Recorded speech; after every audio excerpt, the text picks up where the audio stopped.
शाम का समय था। आसमान में सूरज धीरे धीरे ढल रहा था। गांव की गली में हल्की हवा चल रही थी। एक छोटा बच्चा अपने पिताजी के साथ सड़क पर टहल रहा था। चलते चलते अचानक उसकी नजर किनारे लगी डॉक्टर भीमराव अम्बेडकर की एक बड़ी मूर्ति पर पड़ी। मूर्ति में बाबा साहब ने नीला सूट पहन रखा था। एक हाथ में किताब और कलम थी, दूसरी उंगली आसमान की ओर उठी हुई थी।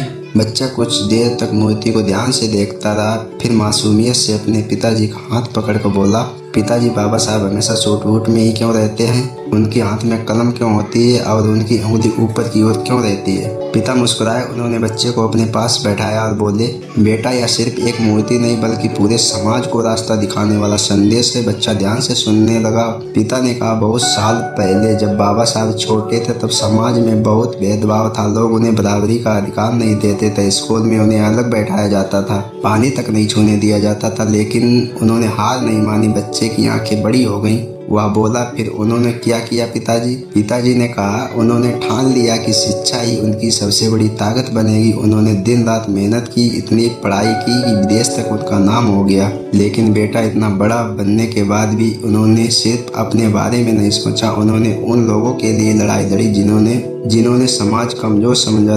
लेकिन बेटा, इतना बड़ा बनने के बाद भी उन्होंने सिर्फ अपने बारे में नहीं सोचा। उन्होंने उन लोगों के लिए लड़ाई लड़ी जिन्हें समाज कमजोर समझता था। बच्चा अब बाबा साहब की मूर्ति की ओर ध्यान से देखने लगा। पिताजी ने उसकी उठी हुई उंगली की ओर इशारा करते हुए कहा, देखो बेटा, उनकी यह उंगली लोगों को रास्ता दिखाती है। यह कहती है, हमेशा आगे बढ़ो, शिक्षा की ओर बढ़ो, अपने अधिकारों की ओर बढ़ो। फिर पिता ने उनके हाथ की कलम की ओर देखा और बोले, और यह कलम या ज्ञान की ताकत का प्रतीक है। बाबा साहब मानते थे कि तलवार से नहीं बल्कि शिक्षा और कानून से समाज बदला जा सकता है। बच्चा धीरे से बोला, इसलिए उन्होंने संविधान बनाया। पिता की आंखों में गर्व आ गया। उन्होंने कहा, हाँ बेटा, उन्होंने ऐसा संविधान बनाया जिसमें हर इंसान को बराबरी और सम्मान का अधिकार मिला। फिर बच्चे ने पूछा, लेकिन पिताजी, वे हमेशा सूट बूट में क्यों रहते थे? पिताजी मुस्कुराए और बोले, क्योंकि बाबा साहब ने दुनिया को यह बताना चाहते थे कि कोई इंसान छोटा नहीं होता। हर व्यक्ति को सम्मान से जीने का अधिकार है। कुछ पल के लिए दोनों चुप हो गए।